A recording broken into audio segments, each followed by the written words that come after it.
여러분 혹시 설날 아침에 따끈한 떡국 한 그릇 든든하게 드시고 나서 유독 속이 더부룩하거나 몸이 무겁게 느껴진 적 없으신가요? 단순히 명절이라 많이 먹어서 그러려니 하고 넘기셨다면 오늘 이 영상이 여러분의 생명을 구하는 가장 소중한 기회가 될 수 있습니다. 작년 설 연휴가 끝나고 제 진료실을 다급하게 찾아오셨던 74세 박순자 어르신의 이야기를 먼저 들려드릴까 합니다. 평소에 아침마다 산책도 빼놓지 않으시고 혈압약만 조금 드실 뿐 본인은 아주 건강하다고 자부하시던 분이었습니다. 그런데 설날 연휴가 끝나자마자 얼굴과 발등이 퉁퉁 부어서 신발도 제대로 못 신은 채 자녀분들의 부축을 받으며 병원에 오셨습니다. 숨이 가빠서 말씀도 제대로 못하시는 어르신을 정밀검사해보니 콩팥 기능이 정상 수준의 절반 이하로 뚝 떨어져 있었습니다. 정말 충격적인 사실은 박순자 어르신이 바로 직전 건강검진까지만 해도 콩팥 수치가 아주 정상이었다는 점입니다. 그런데 딱 한 끼 명절에 가족들과 즐겁게 드셨던 떡국과 그 주변 음식들의 조합이 잠자고 있던 콩팥에 치명타를 날린 겁니다. 박순자 어르신은 제 손을 잡고 도대체 평소랑 다름없이 먹었는데 왜 갑자기 이렇게 된 거냐며 눈물을 글썽이셨습니다. 사실 우리 어르신들이 가장 많이 하시는 오해가 바로 이 부분입니다. 나라에서 하는 건강검진 수치가 정상이라고 나오니까 나는 콩팥이 아주 튼튼하다고 믿으시는 거죠. 하지만 의학적으로 볼 때 콩팥은 침묵의 장기라고 불립니다. 전체 기능의 80% 이상이 완전히 망가지고 나서야 비로소 우리 몸에 뚜렷한 신호를 보내기 시작하기 때문입니다. 허리가 아프거나 눈에 띄게 소변색이 변할 때는 이미 손을 쓰기 어려운 단계인 경우가 참 많습니다. 특히 65세가 넘어가면 우리 몸의 근육이 급격히 줄어드는데 이것이 콩팥 수치의 일종의 착시 현상을 일으킵니다. 원래 병원에서는 근육이 일을 하고 남긴 찌꺼기를 측정해서 콩팥 상태를 확인합니다. 그런데 근육 자체가 적으면 찌꺼기도 적게 나오니까 콩팥이 일을 잘 못하고 있어도 검사상으로는 아주 건강한 것처럼 속임수가 나타나는 겁니다. 실제로 대한신장학회의 통계 자료를 살펴보면 65세 이상 어르신 3명 중 1명은 이미 만성 콩팥병을 앓고 계십니다. 더 무서운 것은 그분들 중 90% 이상이 본인의 콩팥이 서서히 죽어가고 있다는 사실을 꿈에도 모르고 계신다는 점입니다. 나이가 들면서 자연스럽게 근육이 빠지는 근감소증은 콩팥에게는 그야말로 재앙과도 같습니다. 우리 몸에서 근육은 우리가 먹은 당분을 차곡차곡 저장해두는 커다란 댐 역할을 해줍니다. 그런데 나이가 들어 이 댐이 무너지면 어떻게 될까요? 떡국에 듬뿍 들어있는 탄수화물이 갈 곳을 잃고 혈관 속으로 한꺼번에 쏟아져 들어갑니다. 그렇게 되면 혈액이 마치 설탕물처럼 끈적끈적해집니다. 이 끈끈한 피가 콩팥 속에 있는 아주 미세한 필터인 사구체를 계속해서 긁고 상처를 냅니다. 마치 고운 비단천에 까칠한 모래가 섞인 물을 붓는 것과 똑같습니다. 결국 비단천은 찢어지고 구멍이 나면서 필터 기능을 잃게 되는 것이죠. 박순자 어르신의 경우도 마찬가지였습니다.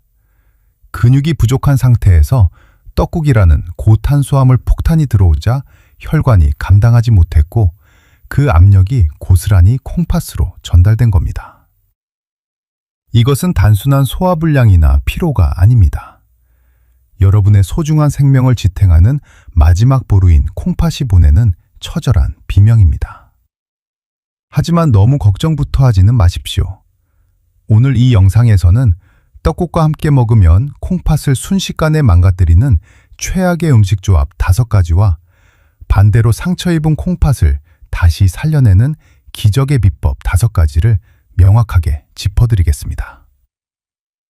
올해 설날부터는 박순자 어르신처럼 고생하지 않고 안전하면서도 즐겁게 명절 음식을 즐길 수 있는 구체적인 행동 지침까지 모두 공개하겠습니다. 오늘 전해드리는 이 정보가 나뿐만 아니라 우리 사랑하는 가족들의 건강을 지키는데 정말 중요하다고 생각되신다면 지금 바로 화면 아래의 좋아요 버튼을 한번 꾹 눌러주십시오. 그리고 댓글창에 건강이라는 두 글자만 남겨주시면 제가 더 힘을 내서 진심 어린 정보를 전해드리겠습니다. 여러분의 작은 참여가 대한민국 어르신들의 건강한 삶을 만드는 커다란 희망이 됩니다. 자, 이제부터는 여러분의 즐거운 명절을 순식간에 눈물바다로 바꿀 수 있는 식탁의 5가지 치명적인 조합들을 하나씩 파헤쳐보겠습니다. 제가 말씀드리는 이 내용들은 여러분의 콩팥을 지키는 가장 강력한 방어선이 될 것입니다. 첫 번째로 마트에서 흔히 파는 가공 사골 육수로 떡국을 끓이는 행동을 당장 멈추셔야 합니다. 명절에 일손을 덜기 위해 편하게 사서 쓰시는 그 육수팩이 콩팥에는 가장 무서운 무기가 될 수 있습니다. 이런 가공 육수 안에는 유통기한은 늘리고 맛을 내기 위해 무기인이라는 성분이 아주 많이 들어있습니다. 문제는 이 무기인의 흡수율입니다. 자연식품에 든 성분은 우리 몸의 절반 정도만 흡수되지만 이런 가공 육수의 인 성분은 먹는 족족 100% 우리 혈액 속으로 들어옵니다. 피 속의 인이 너무 많아지면 우리 몸은 균형을 맞추려고 뼈에 있는 소중한 칼슘을 강제로 빼내기 시작합니다. 뼈에서 빠져나온 칼슘이 다시 뼈로 가면 좋겠지만 안타깝게도 이 칼슘들은 혈관 벽에 달라붙습니다. 이것을 의학 용어로 혈관 석회화라고 부르는데 쉽게 말해 여러분의 소중한 혈관이 돌처럼 딱딱하게 굳어버리는 것입니다. 우리 콩팥은 머리카락보다가는 미세 혈관들이 뭉쳐있는 장기인데 이 혈관들이 돌처럼 굳으면 피를 걸러내는 기능을 영원히 잃게 됩니다. 두 번째로 떡국 국물에 밥을 말아 드시는 습관을 오늘부터는 확실하게 버리셔야 합니다. 떡만 먹기 아쉽다고 국물에 밥까지 말아서 그릇을 싹 비우시는 분들이 참 많으신데 이것은 콩팥에 나트륨 폭탄을 투하하는 것과 똑같습니다. 떡국 국물 한 그릇에는 이미 하루 권장량을 훌쩍 넘는 소금이 들어있습니다. 여기에 밥을 말면 어떤 일이 벌어지는지 아십니까? 뜨거운 국물 속에서 밥알이 풀어지며 호화전분이라는 상태가 되는데 이것이 주변의 소금기를 스펀지처럼 쫙 빨아들입니다. 그냥 국물만 마실 때보다 훨씬 찐 더 많은 양의 소금을 밥알 캡슐에 담아 몸속으로 밀어넣는 꼴이 됩니다. 갑자기 엄청난 양의 소금이 혈액으로 들어오면 콩팥은 비상이 걸립니다. 농도를 맞추려고 엄청난 압력으로 피를 걸러내기 시작하는데 이를 사구체 과여과라고 합니다. 쉽게 비유하자면 정수기 필터에 아주 진한 흙탕물을 고압으로 쏴버리는 것과 같습니다. 결국 필터는 압력을 견디지 못하고 찢어지며 망가져 버립니다. 세 번째로, 떡국을 다 드신 후에 후식으로 감이나 곶감을 드시는 행동을 절대 하지 마십시오. 감 속에 들어있는 탄닌이라는 성분이 떡의 전분과 만나면 우리 위장 속에서 돌덩이처럼 단단하게 뭉쳐버립니다. 이것을 위석이라고 하는데 심한 경우 장 통로를 완전히 막아버리는 장폐색을 일으키기도 합니다. 그런데 이것이 콩팥과 무슨 상관이냐고 물으실 수 있습니다. 장이 막히면 장 속에 고여있던 온갖 부패한 독소들이 혈액으로 역류하게 됩니다. 이미 떡국을 처리하느라 지칠 대로 지친 콩팥에게 이 강력한 독소들이 한꺼번에 쏟아지면 콩팥은 2차 공격을 받고 그대로 쓰러지게 됩니다. 실제로 명절 이후 응급실에 실려오시는 어르신들 중에 떡과 감을 같이 드시고 장과 콩팥이 동시에 망가진 사례가 아주 많습니다. 네 번째로, 식사 후에 입가심으로 식혜나 수정과를 마시는 습관을 끊으셔야 합니다. 달콤하고 시원한 식혜 한 잔이 소화를 돕는다고 생각하시지만 사실 그 안에는 액상과당이라는 아주 고약한 성분이 가득합니다. 이 액상과당은 일반 설탕보다 10배나 빠르게 우리 혈액 속으로 흡수됩니다. 혈당이 미친 듯이 치솟으면 우리 혈액 속에는 당독소라고 불리는 찌꺼기가 생깁니다.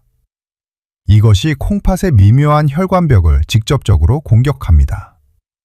마치 사포로 혈관 안쪽을 박박 문지르는 것과 같은 상처를 내는 것입니다.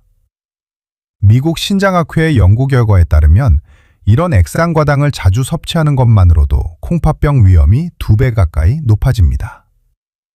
떡국 자체가 이미 당분 덩어리인데 여기에 식혜까지 더하는 것은 콩팥에게 사형 선고를 내리는 것과 다를 바 없습니다.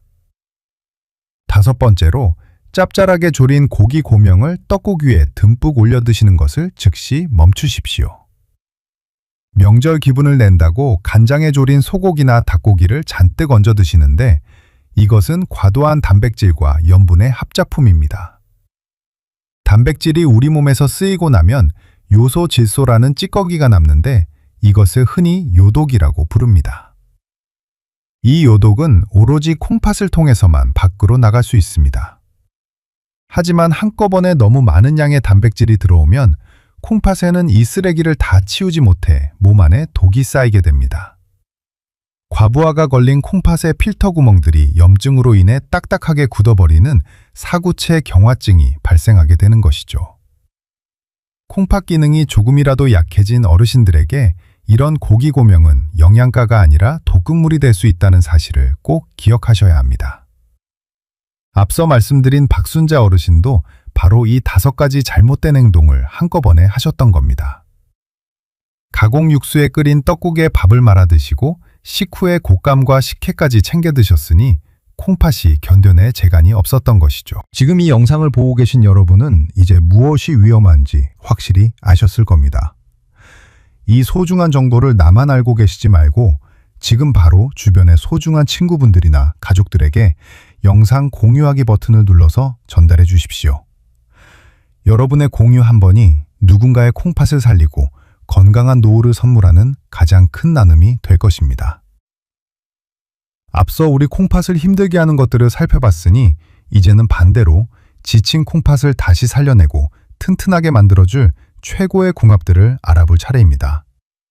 떡국을 보약으로 바꾸는 마법 같은 비결, 지금 바로 시작합니다. 첫 번째로 여러분의 떡국에 매생이를 한 줌 꼭 넣어 보십시오. 매생이 안에 가득한 알긴산이라는 성분은 우리 몸속의 나트륨과 노폐물을 빨아들이는 강력한 스펀지 역할을 합니다. 콩팥이 피를 걸러내느라 고생하기 전에 장에서 미리 소금기를 붙잡아 몸 밖으로 내보내주는 것이죠. 실제로 매생이를 떡국과 함께 드시면 그냥 드실 때보다 나트륨이 훨씬 더 많이 배출된다는 연구 결과도 있습니다. 떡의 탄수화물이 몸에 흡수되는 속도까지 늦춰주니 콩팥에는 그야말로 수호천사와 다름없습니다. 두 번째로 떡을 담으실 때 평소보다 양을 조금 줄이고 그 자리를 두부로 채워보십시오. 두부는 우리 혈관으로 당분이 한꺼번에 쏟아져 들어가는 것을 막아주는 천연 브레이크입니다. 두부의 단백질과 지방이 위장에서 전분과 섞이면서 소화 과정을 천천히 조절해주기 때문입니다. 혈당이 갑자기 오르지 않으면 콩팥의 사구체에 가해지는 압력도 30% 이상 줄어듭니다. 또한 고기보다 훨씬 깨끗한 식물성 단백질이라 콩팥에 남기는 찌꺼기가 거의 없다는 점도 어르신들께 아주 큰 장점입니다. 세 번째로 간을 맞출 때 양념장 대신 새우젓을 활용해서 떡국을 드셔보십시오. 새우젓에는 단백질과 지방을 분해하는 천연 효소가 풍부하게 들어있습니다. 이 효소들이 떡을 잘게 부수어 소화가 잘 되게 도와주면 장 속에서 음식물이 썩어 독소가 생길 틈이 없습니다. 장에서 독소가 안 생기면 콩팥이 처리해야 할 숙제도 그만큼 줄어드는 것이죠. 짠맛이 걱정되신다면 국물에 넣지 말고 떡 위에 한 마리씩 올려 드시는 것만으로도 충분한 효과를 보실 수 있습니다. 네 번째로 들깨가루는 반드시 요리가 다 끝난 뒤에 식탁 위에서 뿌려 드십시오. 들깨의 풍부한 오메가3 지방산은 혈관의 염증을 치료해주는 아주 귀한 연고 같은 역할을 합니다. 떡국으로 인해 자극받을 수 있는 콩팥의 미세 혈관들을 부드럽게 감싸고 회복시켜주거든요. 하지만 여기서 정말 주의할 점이 있습니다. 들깨가루를 팔팔 끓는 국물에 넣고 같이 삶으면 좋은 성분이 파괴되고 오히려 몸에 해로운 물질이 생길 수 있습니다. 반드시 불을 끄고 그릇에 담은 다음에 뿌리시는 것 잊지 마십시오. 5번째로 식초를 섞은 초간장을 준비해서 떡을 살짝 찍어 드셔보십시오. 식초에 들어있는 아세트산 성분은 밥을 먹고 나서 혈당이 급격히 튀어오르는 것을 막아주는 아주 영리한 성분입니다. 혈당이 안정되면 콩팥의 여과 장치가 받는 스트레스가 즉각적으로 사라집니다. 마치 댐에 물이 한꺼번에 들이닥치지 않게 수문을 조절해주는 것과 같습니다. 게다가 식초는 우리 몸의 칼슘이 엉뚱한 혈관벽에 쌓이지 않고 튼튼한 뼈로 가도록 길을 안내하는 역할까지 해줍니다. 어떠신가요? 우리가 조금만 신경 쓰면 평소 즐기던 떡국이 콩팥을 살리는 명약이 될 수 있습니다. 저와 상담했던 박순자 어르신도 제가 알려드린 대로 매생이와 두부를 넣고 들깨가루를 나중에 뿌려 드셨더니 몸의 붓기가 싹 빠지고 컨디션이 몰라보게 좋아지셨다며 기뻐하셨습니다. 여러분도 충분히 하실 수 있습니다. 오늘 영상이 여러분의 건강한 삶에 한 줄기 빛이 되었다면 구독 버튼과 알림 설정 버튼을 꼭 눌러주십시오. 여러분의 응원이 제가 더 정확하고 따뜻한 의학 정보를 연구하고 전달하는 데 가장 큰 원동력이 됩니다. 자, 이제 구체적으로 어떻게 실천하실지 말씀드리겠습니다. 명절 아침부터 잠들기 전까지 여러분의 콩팥을 지키는 완벽한 일과표를 짜드릴 테니 그대로만 따라오시면 됩니다. 명절 당일 떡국 섭취 완벽 가이드부터 해드릴게요. 아침 6시에 일어나시면 가장 먼저 하실 일이 있습니다. 바로 미지근한 물 한 컵을 천천히 마시는 것입니다. 평사히 잠을 자면서 우리 몸은 수분이 빠져나가 혈액이 끈적해지는데 이 물 한 잔이 콩팥이 일할 준비를 시켜주는 최고의 시동장치가 됩니다. 7시가 되면 본격적인 떡국 준비를 시작합니다. 마트에서 산 육수팩은 과감히 치워두십시오. 대신 냄비에 물 1.5리터를 붓고 멸치 10마리와 다시마 1장을 넣으십시오. 약한 불에서 20분 정도 은근하게 끓여내면 콩팥에 무리를 주지 않는 가장 안전하고 깨끗한 천연 육수가 완성됩니다. 8시에는 재료를 손질합니다. 평소에 떡을 10개 넣으셨다면 오늘은 8개만 넣으십시오. 그리고 빈자리를 1cm 두께로 썬 두부로 채우는 것입니다. 8시 30분에 육수가 끓어오르면 떡과 두부를 넣고 마무리 단계에서 매생이 한 줌을 듬뿍 넣어주십시오. 다시 한번 강조하지만 들깨가루는 지금 넣으시면 안 됩니다. 9시에 가족들과 식탁에 앉으셨을 때가 가장 중요합니다. 그릇에 담긴 떡국 위에 들깨가루 1스푼을 정성스럽게 뿌려주십시오. 그리고 간장 2스푼에 식초 1스푼을 섞은 초간장을 옆에 챙겨두시는 것도 잊지 마십시오. 떡국을 드실 때는 떡 한 점을 초간장에 살짝 찍어서 천천히 씹어 드십시오. 국물은 절반 이상 남기겠다는 마음을 미리 먹어야 합니다. 그릇을 싹 비우는 것이 복을 받는 길이라는 생각은 잠시 접어두십시오. 지금은 여러분의 콩팥을 지키는 것이 가장 큰 복입니다. 식사 중간에 새우젓 한 마리를 곁들이면 소화가 훨씬 편안해지실 겁니다. 식사를 마치고 나서는 바로 눕지 마십시오. 후식으로 달콤한 꽃감이나 식혜를 찾으시는 대신 방울토마토 5알 정도를 천천히 드셔보십시오. 토마토 속의 칼륨 성분이 떡국으로 들어온 나트륨을 밖으로 밀어내줍니다. 입가심은 시원한 보리차 한 잔이면 충분합니다. 명절이 지나고 남은 떡은 어떻게 할까요? 매일 떡국으로 드시면 콩팥이 쉴 틈이 없습니다. 월요일에는 된장국에 떡 몇 알을 넣어 별미로 드시고 화요일에는 미역국에 넣어 보십시오. 수요일 점심에는 살짝 구운 떡을 들깨 소스에 찍어 드시는 것도 좋습니다. 그리고 목요일과 금요일 이틀 정도는 떡을 쉬면서 콩팥에게 휴식 시간을 주십시오. 이제 여러분이 자주 궁금해하시는 질문 3가지를 정리해 드립니다. 첫 번째 질문은 떡이라는 음식 자체가 무조건 나쁜 것이냐는 말씀입니다. 아닙니다. 떡은 훌륭한 에너지원이지만 떡만 드시는 것이 문제입니다. 제가 알려드린 대로 두부와 매생이를 곁들여서 탄수화물과 단백질 그리고 식이섬유의 균형을 맞춘다면 떡국은 그 어떤 음식보다 훌륭한 건강식이 됩니다. 두 번째 질문은 천연 육수 내기가 너무 귀찮다는 분들입니다. 멸치와 다시마, 무, 대파를 넣고 한꺼번에 많이 끓여서 소분한 뒤 냉동실에 얼려두십시오.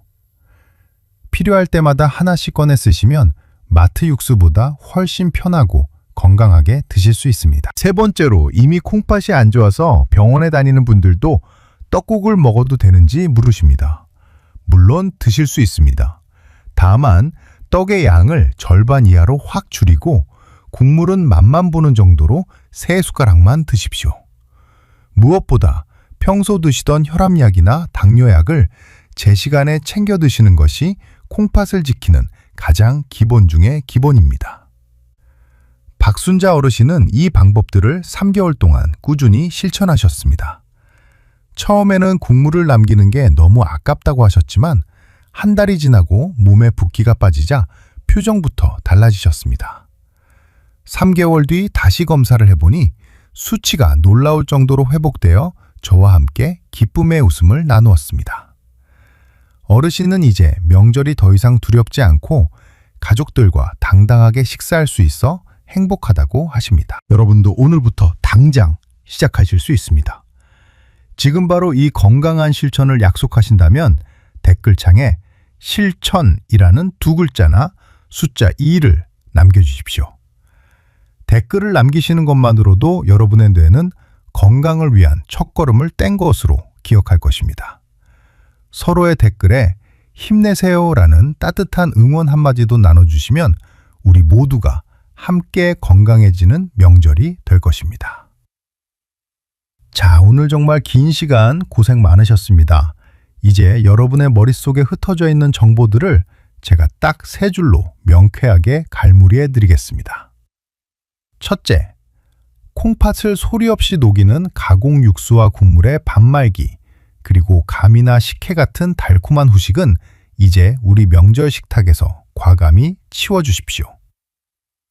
둘째, 매생이와 두부를 떡국에 듬뿍 더하고 들깨가루와 초간장을 곁들여서 여러분의 콩팥을 지켜주는 든든한 보호막을 만드십시오. 셋째, 탄수화물인 떡의 비중은 줄이고 국물은 절반만 마시는 이 작은 생활 습관 하나가 여러분의 소중한 생명을 지탱하는 마지막 보루가 됩니다. 오늘 이 이야기들을 전해드리면서 제가 가장 먼저 떠올린 분은 역시나 저와 함께 고비를 넘기셨던 박순자 어르신이었습니다. 처음 병원에 오셨을 때 그 막막하고 어두웠던 표정이 제가 알려드린 방법들을 하나하나 실천하시고 나서 환한 미소로 바뀌던 그 순간을 저는 지금도 잊지 못합니다. 박순자 어르신은 이제 명절이 되면 자녀들에게 먼저 매생이와 두부를 챙기라고 말씀하시는 건강 전도사가 되셨습니다. 지금 이 영상을 끝까지 보고 계신 여러분도 마찬가지입니다. 여러분은 이미 건강한 노후를 향한 가장 큰 산을 넘으셨고 이제 실천할 준비가 되셨습니다. 우리 몸의 콩팥은 참 정직한 친구입니다. 우리가 무관심하게 방치하면 금방 상처를 입고 쓰러지지만 오늘처럼 올바른 의학 정보를 알고 조금만 정성을 들이면 반드시 그만큼 활기찬 건강으로 우리에게 보답해 줍니다. 콩팥이 한번 나빠지면 끝이라는 말에 너무 겁먹거나 포기하지 마십시오. 오늘부터 여러분이 바꾸실 그 작은 식단 하나하나가 상처 입은 미세혈관을 보듬고 다시 힘차게 피를 걸러낼 수 있게 만드는 가장 귀한 보약이 될 것입니다. 명절은 원래 가족들이 모여 서로의 안녕을 빌어주고 사랑을 나누는 세상에서 가장 따뜻한 시간입니다. 그 행복한 자리에서 떡국 한 그릇 때문에 건강을 잃고 슬퍼하는 일은 이제 여러분 인생에 다시는 없어야겠죠. 제가 오늘 마음을 담아 알려드린 이 비결들을 이번 설날부터 바로 식탁 위에 올려보십시오. 나중에 시간이 흘러서 그때 그 영상을 보고 식사법을 바꾼 것이 내 여생 최고의 선택이었다고 회상하실 날이 반드시 올 것이라 저는 확신합니다. 저는 앞으로도 여러분이 병원 문턱을 넘기 전에 집에서 스스로 소중한 몸을 지키실 수 있도록 늘 여러분의 곁에서 든든한 길잡이가 되어드리겠습니다. 어려운 의학 지식도 여러분의 눈높이에서 가장 쉽고 재미있게 들려드릴 것을 약속합니다. 오늘 긴 시간 저와 함께 해주시고 경청해 주셔서 진심으로 감사드립니다. 여러분 모두 콩팥 걱정 없이 가족들과 웃음꽃 피우는 건강하고 행복한 명절 보내시길 진심으로 기원하겠습니다. 여러분의 건강한 내일을 제가 늘 온 마음 다해 응원하겠습니다. 고맙습니다. 건강하십시오.